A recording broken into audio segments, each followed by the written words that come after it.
দর্শক, শুরুতেই জানিয়ে দিব সংবাদ শিরোনাম। শুরুতেই জানিয়ে দিব গ্রিন সিগন্যাল দিল ভারত, বৈধ প্রধানমন্ত্রী হিসেবে শেখ হাসিনার নাম আলোচনায়। বিস্তারিত থাকছে প্রতিবেদনে। এদিকে দেশে ফেরেই চমক দেবেন শেখ হাসিনা? হঠাৎ আলোচনায় শেখ হাসিনা, নতুন ইঙ্গিত। বিস্তারিত থাকছে প্রতিবেদনে। আরও জানিয়ে দিব রাজনীতিতে ঝড় তুলছেন শেখ হাসিনা, ফিরলেই বদলে যাবে চিত্র। শেখ হাসিনাকে ঘিরে তুমুল আলোচনা। বিস্তারিত থাকছে প্রতিবেদনে। এদিকে দেশে ফেরার সময় জানালেন নরেন্দ্র মোদি, ঈদের আগেই ফিরবেন শেখ হাসিনা। বিস্তারিত থাকছে প্রতিবেদনে। আরও জানিয়ে দিব আওয়ামী লীগের নেতৃত্ব পরিবর্তনে বিদেশ থেকে খেলা চলছে, বিবিসিকে সজীব ওয়াজেদ জয়। বিস্তারিত থাকছে প্রতিবেদনে। এদিকে হরমুজে জাহাজে গুলি, অল্পের জন্য রক্ষা পেল ভারতীয় ১৭ নাবিক। বিস্তারিত থাকছে প্রতিবেদনে। আরও জানিয়ে দিব যুক্তরাষ্ট্রের অতিরিক্ত দাবির কারণেই আলোচনা ব্যর্থ হয়েছে। বিস্তারিত থাকছে প্রতিবেদনে। এবং সর্বশেষ জানিয়ে দিব মধ্যপ্রাচ্যে শান্তি ফিরিয়ে আনতে সবকিছু করার আশ্বাস পুতিনের। এতক্ষণ শুনছিলেন সংবাদ শিরোনাম। ভারত থেকে গ্রিন সিগন্যাল এমন একটি দাবি ঘিরে রাজনৈতিক ও কূটনৈতিক অঙ্গনে নতুন করে আলোচনা শুরু হয়েছে, যেখানে শেখ হাসিনা এর নাম বৈধ প্রধানমন্ত্রী হিসেবে উঠে আসছে। তবে এ ধরনের দাবির পক্ষে এখনও পর্যন্ত কোনো আনুষ্ঠানিক ও স্পষ্ট ঘোষণা পাওয়া যায়নি। ভারতের অবস্থান সাধারণত প্রকাশ পায় ভারত সরকার এর আনুষ্ঠানিক বিবৃতি বা পররাষ্ট্র মন্ত্রণালয়ের মাধ্যমে। বিশ্লেষকদের মতে এমন সংবেদনশীল বিষয়ে গ্রিন সিগন্যাল শব্দটি বেশিরভাগ সময় রাজনৈতিক ব্যাখ্যা বা গণমাধ্যমের ভাষা। সরকারি কূটনৈতিক বক্তব্য সাধারণত এত সরাসরি হয় না। কূটনৈতিক পর্যবেক্ষকদের ভাষ্য অনুযায়ী ভারত ঐতিহ্যগতভাবে প্রতিবেশী দেশের কার্যকর সরকারের সঙ্গে কাজ চালিয়ে যাওয়ার নীতি অনুসরণ করে, অর্থাৎ যে সরকার বাস্তবে ক্ষমতায় থাকে তার সঙ্গেই দ্বিপাক্ষিক সম্পর্ক বজায় রাখা হয়। তাই কোনো ব্যক্তিকে বৈধ প্রধানমন্ত্রী হিসেবে আলাদাভাবে ঘোষণা করার চেয়ে বাস্তব সম্পর্কই বেশি গুরুত্ব পায়। এদিকে বাংলাদেশ আওয়ামী লীগ ঘনিষ্ঠ মহল এই আলোচনাকে ইতিবাচক হিসেবে দেখছে। তাদের মতে আঞ্চলিক সমর্থন দেশের রাজনৈতিক স্থিতিশীলতার জন্য গুরুত্বপূর্ণ। অন্যদিকে বাংলাদেশ জাতীয়তাবাদী দলসহ বিরোধী মহল এই দাবিকে গুজব বা উদ্দেশ্যপ্রণোদিত প্রচারণা হিসেবে দেখছে। আন্তর্জাতিক সম্পর্ক বিশ্লেষকদের মতে বাংলাদেশ ভারত সম্পর্ক বহুমাত্রিক, বাণিজ্য, নিরাপত্তা, জ্বালানি ও যোগাযোগ সহ নানা ক্ষেত্রে সহযোগিতা রয়েছে।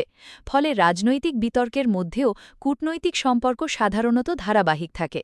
সবশেষে বলা যায় ভারতের গ্রিন সিগন্যাল বা বৈধ প্রধানমন্ত্রী হিসেবে স্বীকৃতি এ ধরনের দাবি এখনও নির্ভরযোগ্য আনুষ্ঠানিক সূত্রে নিশ্চিত হয়নি।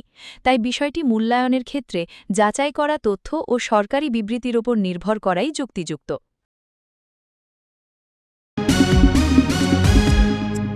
দেশে ফেরেই চমক দেবেন এমন জল্পনা ঘিরে আবারও আলোচনায় শেখ হাসিনা। সাম্প্রতিক সময়ে বিভিন্ন রাজনৈতিক মহল ও সামাজিক মাধ্যমে তার সম্ভাব্য প্রত্যাবর্তন নিয়ে নানা ইঙ্গিত ও গুঞ্জন ছড়িয়ে পড়েছে, যা কৌতূহল বাড়িয়েছে সাধারণ মানুষের মধ্যেও। বাংলাদেশ আওয়ামী লীগ ঘনিষ্ঠ কিছু সূত্র দাবি করছে দলীয় কৌশল নির্ধারণ এবং ভবিষ্যৎ রাজনৈতিক কর্মসূচি নিয়ে গুরুত্বপূর্ণ সিদ্ধান্ত আসতে পারে। তাদের মতে দেশে ফিরলে তিনি সংগঠনকে পুনর্গঠনের পাশাপাশি বড় কোনো রাজনৈতিক বার্তা দিতে পারেন, যাকে ঘিরেই চমক কথাটি আলোচনায় এসেছে। তবে এখনও পর্যন্ত এসব দাবির পক্ষে কোনো আনুষ্ঠানিক ঘোষণা পাওয়া যায়নি। দলটির শীর্ষ পর্যায় থেকেও এ বিষয়ে স্পষ্ট করে কিছু বলা হয়নি। ফলে বিষয়টি অনেকটাই জল্পনা নির্ভর বলেই মনে করছেন বিশ্লেষকরা। রাজনৈতিক বিশ্লেষকদের মতে বড় নেতাদের ঘিরে এ ধরনের চমক বা নতুন ইঙ্গিত প্রায়ই রাজনৈতিক কৌশলের অংশ হিসেবে সামনে আসে। এর মাধ্যমে কর্মী সমর্থকদের উজ্জীবিত করা এবং জনমনে আগ্রহ তৈরি করার চেষ্টা করা হয়। তবে বাস্তব সিদ্ধান্ত বা পদক্ষেপ নির্ভর করে রাজনৈতিক পরিস্থিতি, নিরাপত্তা ও সাংগঠনিক প্রস্তুতির ওপর। অন্যদিকে বিরোধী শিবির, বিশেষ করে বাংলাদেশ জাতীয়তাবাদী দল এর নেতারা এই আলোচনাকে গুরুত্ব না দিয়ে বলছেন এটি মূলত রাজনৈতিক প্রচারণার অংশ। তাদের মতে বাস্তব পরিস্থিতি ভিন্ন এবং এসব ইঙ্গিতের সঙ্গে বাস্তবতার মিল নাও থাকতে পারে। সাধারণ মানুষের মধ্যেও বিষয়টি নিয়ে মিশ্র প্রতিক্রিয়া দেখা যাচ্ছে। কেউ মনে করছেন শেখ হাসিনার প্রত্যাবর্তন রাজনীতিতে বড় পরিবর্তন আনতে পারে, আবার কেউ এটিকে কেবল গুজব হিসেবেই দেখছেন। সবশেষে বলা যায়, দেশে ফেরেই চমক এই ধারণাটি এখনও নিশ্চিত কোনো তথ্যের ভিত্তিতে দাঁড়ায়নি। তবে শেখ হাসিনাকে ঘিরে যে নতুন করে আলোচনা তৈরি হয়েছে তা দেশের রাজনৈতিক অঙ্গনে আগ্রহ ও প্রত্যাশা দুটোই বাড়িয়েছে। আগামী দিনে আনুষ্ঠানিক ঘোষণা বা বাস্তব পদক্ষেপ এলে তবেই বিষয়টি পরিষ্কার হবে। দেশের রাজনৈতিক অঙ্গনে আবারও কেন্দ্রবিন্দুতে শেখ হাসিনা। সাম্প্রতিক সময় তার সম্ভাব্য প্রত্যাবর্তন ঘিরে নানা জল্পনা ও বিশ্লেষণ তৈরি হয়েছে, যা রাজনীতিতে নতুন করে ঝড় তোলার মতো আলোচনার জন্ম দিয়েছে। বাংলাদেশ আওয়ামী লীগ ঘনিষ্ঠ মহল বলছে, শেখ হাসিনার উপস্থিতি দলীয় রাজনীতিতে নতুন গতি আনতে পারে। তাদের মতে, দীর্ঘদিনের অভিজ্ঞতা ও নেতৃত্বের কারণে তিনি মাঠের রাজনীতিকে আবার সক্রিয় করতে সক্ষম হবেন। সংগঠন পুনর্গঠন, কর্মী সংগঠিত করা এবং কৌশলগত সিদ্ধান্ত সবকিছুতেই বড় পরিবর্তন আসতে পারে বলে ধারণা করা হচ্ছে। বিশ্লেষকদের মতে, বাংলাদেশের রাজনীতিতে ব্যক্তিকেন্দ্রিক নেতৃত্বের প্রভাব যথেষ্ট শক্তিশালী। সেই জায়গা থেকে শেখ হাসিনার সক্রিয় উপস্থিতি রাজনৈতিক ভারসাম্যে প্রভাব ফেলতে পারে। তবে ভিড়লেই সব বদলে যাবে এমন ধারণাকে তারা কিছুটা অতিরঞ্জিত বলেও মনে করছেন। কারণ বাস্তব পরিবর্তন নির্ভর করে নির্বাচন, জনসমর্থন, অর্থনৈতিক পরিস্থিতি এবং রাজনৈতিক সমঝোতার মতো বিভিন্ন বিষয়ের ওপর। অন্যদিকে বাংলাদেশ জাতীয়তাবাদী দল সহ বিরোধী রাজনৈতিক মহল এই আলোচনাকে রাজনৈতিক প্রচারণা হিসেবে দেখছে। তাদের মতে, একজন নেতার প্রত্যাবর্তনই পুরো রাজনৈতিক চিত্র বদলে দেবে এমন ধারণা বাস্তবতার সঙ্গে সবসময় মেলে না। সাধারণ মানুষের মধ্যেও এ নিয়ে আগ্রহ দেখা গেছে। কেউ মনে করছেন শেখ হাসিনার অভিজ্ঞতা দেশের রাজনীতিতে স্থিতিশীলতা আনতে পারে, আবার কেউ বলছেন প্রকৃত পরিবর্তন নির্ভর করে সামগ্রিক রাজনৈতিক ব্যবস্থার ওপর। রাজনৈতিক বিশ্লেষকদের আরেকটি অংশ মনে করছেন, এই ধরনের আলোচনা অনেক সময় কৌশলগতভাবেই সামনে আনা হয়, যাতে দলীয় কর্মীদের উৎসাহ বাড়ে এবং জনমনে আগ্রহ তৈরি হয়। বাস্তবে কী ধরনের পরিবর্তন আসবে তা নির্ভর করবে পরবর্তী পদক্ষেপ ও পরিস্থিতির ওপর। সবশেষে বলা যায়, শেখ হাসিনাকে ঘিরে রাজনীতিতে ঝড় বা ফিরলেই বদলে যাবে চিত্র, এই ধারণাগুলো এখনও বিশ্লেষণ ও প্রত্যাশার পর্যায়ে রয়েছে। তবে এতে সন্দেহ নেই, তাকে ঘিরে তৈরি হবে। ঈদের আগেই দেশে ফিরবেন শেখ হাসিনা, এমন একটি বক্তব্য নরেন্দ্র মোদী এর নামে প্রচারিত হওয়ায় রাজনৈতিক অঙ্গনে নতুন করে আলোচনা শুরু হয়েছে। তবে এই দাবির পক্ষে এখনও পর্যন্ত কোনো নির্ভরযোগ্য বা আনুষ্ঠানিক নিশ্চিত তথ্য পাওয়া যায়নি। কূটনৈতিক বিশ্লেষকদের মতে, একটি দেশের সাবেক বা বর্তমান শীর্ষ রাজনৈতিক নেতার ব্যক্তিগত বা রাজনৈতিক প্রত্যাবর্তন নিয়ে অন্য দেশের সরকার প্রধান সরাসরি সময়ে উল্লেখ করে মন্তব্য করা সাধারণত অস্বাভাবিক। এই ধরনের বিষয় সাধারণত সংশ্লিষ্ট দেশের অভ্যন্তরীণ রাজনৈতিক প্রক্রিয়া ও সিদ্ধান্তের ওপর নির্ভর করে।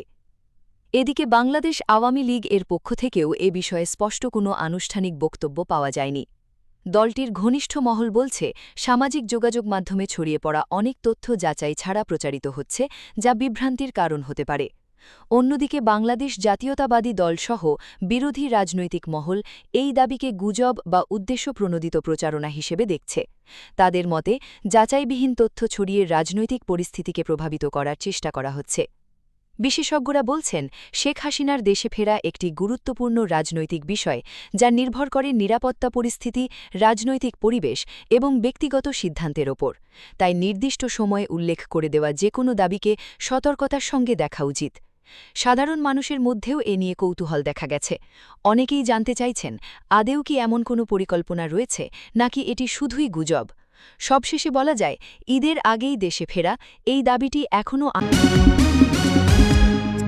মূলত মানুষের মানবাধিকার দুরকম, একটা অবিচ্ছেদ্য, যা কখনো কেড়ে নেওয়া যায় না, ও আরেকটা বিচ্ছেদ্য, আইনগত বিধিনিষেধ সাপেক্ষে, যা নিয়ন্ত্রণ করা যায়। তদ্রূপ একজন মানুষের রাজনৈতিক অধিকারগুলো আন্তর্জাতিক আইন অনুযায়ী অবিচ্ছেদ্য মানবাধিকারের অংশ। আন্তর্জাতিক মানবাধিকার আইনের মূল ভিত্তি হল যে এই অধিকারগুলো মানুষের মর্যাদা ও অস্তিত্বের সাথে জন্মগতভাবে জড়িত এবং এগুলো কোনো রাষ্ট্র বা কর্তৃপক্ষ কখনো কেড়ে নিতে পারে না। এই বিষয় নিয়ে আন্তর্জাতিক আইনে সুস্পষ্ট উল্লেখ আছে। আন্তর্জাতিক আইনের স্বীকৃত দলিলে মানুষের রাজনৈতিক অধিকারকে জাতিসংঘের বেশ কিছু গুরুত্বপূর্ণ দলিলে রাজনৈতিক অধিকারকে অবিচ্ছেদ্য অংশ হিসেবে ঘোষণা করা হয়েছে।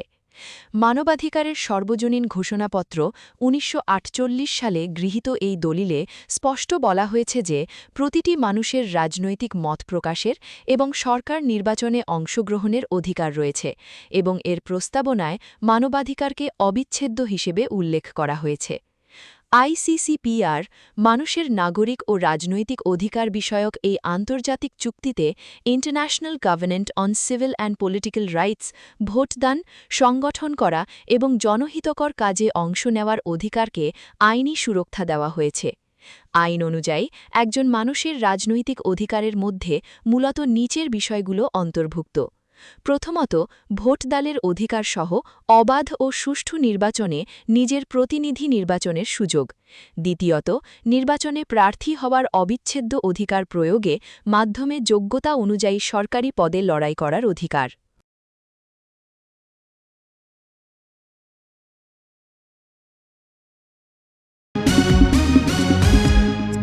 ভারতের দিল্লির প্রেস ক্লাব অফ ইন্ডিয়ায় গত শনিবার ক্ষমতাচ্যুত আওয়ামী লীগ ২ সাবেক মন্ত্রীর সংবাদ সম্মেলনের পরে আগামী শুক্রবার ২৩ জানুয়ারি দলটির আরও ২জন সাবেক মন্ত্রী সাংবাদিকদের মুখোমুখি হবেন। তবে দুটি অনুষ্ঠানের কোনোটিই বাংলাদেশের রাজনৈতিক কার্যক্রম নিষিদ্ধ ঘোষিত আওয়ামী লীগের দলীয় অনুষ্ঠান ছিল না। দুটি ভিন্ন সংগঠন আয়োজন করেছে এসব সংবাদ সম্মেলনের। গত শনিবারের সংবাদ সম্মেলনে হাজির ছিলেন সাবেক পররাষ্ট্রমন্ত্রী হাসান মাহমুদ ও সাবেক শিক্ষামন্ত্রী মহিবুল হাসান চৌধুরী নওফেল। আগামী শুক্রবারের আলোচনা সভায় আবারও মি. নওফেলের হাজির থাকার কথা আছে। সঙ্গে থাকার কথা আরেক সাবেক মন্ত্রী মোহাম্মদ আরি আরাফাতের। দিল্লির প্রেস ক্লাবে আয়োজিত অনুষ্ঠানটি ছিল ২০২৪-এর ৫ই অগস্টে শেখ হাসিনার সরকারের পতনের পরে ভারতের মাটিতে আওয়ামী লীগ নেতাদের প্রথম সংবাদ সম্মেলন। তবে দলটির অনেকে নেতাই ভারতীয় গণমাধ্যমকে নানাভাবে সাক্ষাৎকার দিয়েছেন গত ১.৫ বছরের বেশি সময়। যদিও অনুষ্ঠানের অন্যতম আয়োজক লন্ডন প্রবাসী ব্যারিস্টার নিঝুম মজুমদার বিবিসি বাংলাকে বলেছেন যে মি. হাসান মাহমুদ এবং মি. চৌধুরী কেউই আওয়ামী লীগের নেতা হিসেবে ওই সংবাদ সম্মেলনে আসেননি। বাংলাদেশে বড় দুটি দলের নেতৃত্বে পরিবর্তন আনতে একটি অগণতান্ত্রিক তৎপরতা রয়েছে, এমন অভিযোগ করেছেন ক্ষমতাচ্যুত প্রধানমন্ত্রী শেখ হাসিনার ছেলে সজীব ওয়াজেদ জয়। বিবিসি বাংলাকে দেওয়া একান্ত সাক্ষাৎকারে তিনি বলেন, দুই দলেরই নেতৃত্ব পরিবর্তনে বিদেশ থেকে একটা খেলা চলছে। বাংলাদেশে কার্যক্রম নিষিদ্ধ থাকা আওয়ামী লীগের পাশাপাশি বড় দল বলতে তিনি বিএনপিকে বুঝিয়েছেন। তবে খেলা বলতে আসলে কী বোঝাচ্ছেন এবং কারা এর সঙ্গে জড়িত সে বিষয়টি পরিষ্কার করেননি। তার দলের নেতৃত্বে শেখ হাসিনার পর তাদের পরিবারের কারও সরাসরি হাল ধরার সম্ভাবনাও নাকচ করেছেন সজীব ওয়াজেদ। শেখ হাসিনার অবর্তমানে কিংবা তার মায়ের পরে তিনি দলের নেতৃত্বে আসতে চান কিনা এই প্রশ্নে তিনি বলেন, দলই এ ব্যাপারে চূড়ান্ত সিদ্ধান্ত নেবে। সজীব ওয়াজেদ বলেন, আমরা একটি গণতান্ত্রিক দল, ভবিষ্যৎ নেতৃত্ব কে হবে এটা দল নির্ধারণ করবে। আমি বা অন্য কেউ এটা ওপর থেকে নির্দেশ দিয়ে পারি না, যেটা এখন চেষ্টা করা হচ্ছে। এখন কিন্তু বাস্তবে বাংলাদেশে দুই দলেরই নেতৃত্ব অনুমতি ছাড়া চলাচল করায় হরমুজ প্রণালীতে আবারও একটি তেলবাহী জাহাজে হামলা চালিয়েছে ইরান। এ সময় অল্পের জন্য রক্ষা পেয়েছেন জাহাজটির ভারতীয় ১৭ নাবিক। সোমবার ২০২০ এপ্রিল প্রণালী দিয়ে বেরিয়ে যাওয়ার চেষ্টা করতেই তেল ও রাসায়নিকবাহী জাহাজটিকে নিশানা করে ইরানের উপকূলরক্ষী বাহিনী গুলি চালায়। আফ্রিকার দেশ টোগোর পতাকাবাহী ওই জাহাজটিতে ১৭ জন ভারতীয় নাবিক ছিলেন। তারা সবাই নিরাপদে রয়েছেন। ভারতের কেন্দ্রীয় বন্দর, নৌপরিবহন ও জলপথ মন্ত্রণালয়ের পক্ষ থেকে এ তথ্য নিশ্চিত করা হয়েছে। প্রসঙ্গত, এর আগেও তেহরানের অনুমতি ছাড়া হরমুজ প্রণালী দিয়ে অগ্রসর হওয়ার অপরাধে কয়েকটি তেলবাহী জাহাজে হামলা চালিয়েছে ইরানের বাহিনী। মার্কিন প্রেসিডেন্ট ডোনাল্ড ট্রাম্প যুদ্ধবিরতির সময়সীমা বাড়ানোর কথা ঘোষণা করার পরেও হামলায় ইতি টানেনি ইরান। এবার তাদের নিশানায় MT শিরন 7 নামের জাহাজটি। গত ২৫ এপ্রিল জাহাজটি ওমানের সিনাস আউটার বন্দরের কাছ দিয়ে যাওয়ার সময় ইরানি উপকূলরক্ষীদের নিশানায় হয় বলে সোমবার জানিয়েছেন ভারতের কেন্দ্রীয় বন্দর, নৌপরিবহন ও জলপথ মন্ত্রণালয়ের মুখপাত্র মনদীপ সিংহ রণধাবা। তিনি বলেন, সব ভারতীয় নাবিক নিরাপদে রয়েছেন এবং কোনো ভারতীয় পতাকাবাহী জাহাজ ইরানের পররাষ্ট্রমন্ত্রী Abbas Araghchi president Vladimir Putin সহ কর্মকর্তাদের সঙ্গে আলোচনার জন্য রাশিয়া পৌঁছেছেন। তিনি বলেছেন, যুক্তরাষ্ট্রের অতিরিক্ত দাবির কারণেই আলোচনা ব্যর্থ হয়েছে। আলোচনার জন্য পাকিস্তানে তার দূতদের পরিকল্পিত সফর বাতিল করার একদিন পর মার্কিন প্রেসিডেন্ট ডোনাল্ড ট্রাম্প বলেছেন, ইরানের নেতারা যদি আলোচনা করতে চান তবে তারা আমাদের কাছে আসতে পারেন অথবা আমাদের ফোন করতে পারেন। হরমুজ প্রণালীতে অচলাবস্থা অব্যাহত রয়েছে। ইরানের সিনিয়র আইন প্রণেতা আলী নিগজাদ বলেছেন, তেহরান এ কৌশলগত নৌপথে যুদ্ধ পূর্ববর্তী পরিস্থিতিতে ফিরে যেতে দেবে না। এদিকে যুক্তরাষ্ট্র ও ইসরায়েলের সাথে যুদ্ধ স্থায়ীভাবে বন্ধে মধ্যস্থতাকারী পাকিস্তানের কাছে একটি কার্যকর কাঠামো পেশ করেছে ইরান। বিভিন্ন সূত্র থেকে জানা যাচ্ছে, এ প্রস্তাবে মূলত দুটি স্বতন্ত্র বিকল্প রয়েছে। প্রথম বিকল্প, ৩ ধাপে সমাধান পরিকল্পনা। এ পদ্ধতিতে ইরান ধাপে ধাপে অগ্রসর হতে চায়। প্রথম ধাপ, যুদ্ধবিরতি ও নিরাপত্তা নিশ্চিতকরণ। যুক্তরাষ্ট্র ও ইসরায়েলের সামরিক অভিযান সম্পূর্ণ বন্ধ করতে হবে এবং ইরান ও লেবাননের ওপর পুনরায় হামলা না করার কঠোর গ্যারান্টি দিতে হবে। এ ধাপে ইরান পরমাণু বা হরমুজ ইস্যুতে কোনো আলোচনায় বসবেন না। রাশিয়ার প্রেসিডেন্ট ভ্লাদিমির পুতিন সফররত ইরানের পররাষ্ট্রমন্ত্রী আব্বাস আরাকচির সাথে এক বৈঠকে বলেছেন, মধ্যপ্রাচ্যে দ্রুত শান্তি ফিরিয়ে আনতে প্রয়োজনীয় সবকিছু করতে প্রস্তুত মস্কো। স্থানীয় সময় সোমবার সেন্ট পিটার্সবার্গে এই বৈঠক অনুষ্ঠিত হয়। এ সময় পুতিন ইরানের জনগণের সাহসী ও বীরত্বপূর্ণ লড়াইয়ের প্রশংসা করেন। তিনি আশা প্রকাশ করেন, ইরান এ কঠিন সময় অতিক্রম করে শান্তি ফিরে পাবে। পুতিন আরাকচিকে বলেন, আমরা সবকিছু করব যা আপনার স্বার্থ এবং এই অঞ্চলের জনগণের স্বার্থ পূরণ করে, যাতে যত দ্রুত সম্ভব শান্তি অর্জিত হয়। তিনি আরও নিশ্চিত করেন, ইরানের সঙ্গে কৌশলগত সম্পর্ক ধরে রাখতে চায় মস্কো। আরাকচি ইরানের প্রতি রাশিয়ার সমর্থনের জন্য কৃতজ্ঞতা প্রকাশ করেন এবং তেহরান মস্কো সম্পর্ককে উচ্চমার্জার কৌশলগত অংশীদারিত্ব হিসাবে বর্ণনা করেন। তিনি জানান, ইরানের জনগণ মার্কিন আগ্রাসন সফলভাবে প্রতিহত করেছে এবং ভবিষ্যতেও তা করতে সক্ষম হবে। পুতিন সপ্তাহখানেক আগে ইরানের সর্বোচ্চ নেতার কাছ থেকে প্রাপ্ত একটি বার্তার কথাও উল্লেখ করেন। আরাকচির এ সফর এমন এক সময়ে হল যখন ওমান ও পাকিস্তানের মতো মধ্যস্থতাকারীদের মাধ্যমে ইরান ও যুক্তরাষ্ট্রের মধ্যে আলোচনা পুনরায় শুরু করার উদ্যোগ চলছে। এর আগে পাকিস্তান সফরে আলোচনার ব্যর্থতার জন্য যুক্তরাষ্ট্রকে দায়ী করে আরাকচি বলেন, মার্কিন যুক্তরাষ্ট্রের পন্থা ও অতিরিক্ত দাবির কারণেই আলোচনা কাঙ্ক্ষিত ফলাফলে পৌঁছাতে পারেনি। সূত্র, Anadolu agency, Xinhua, TSS, Deutsche valley, the Moscow Times, Hindustan Times, Ahram online.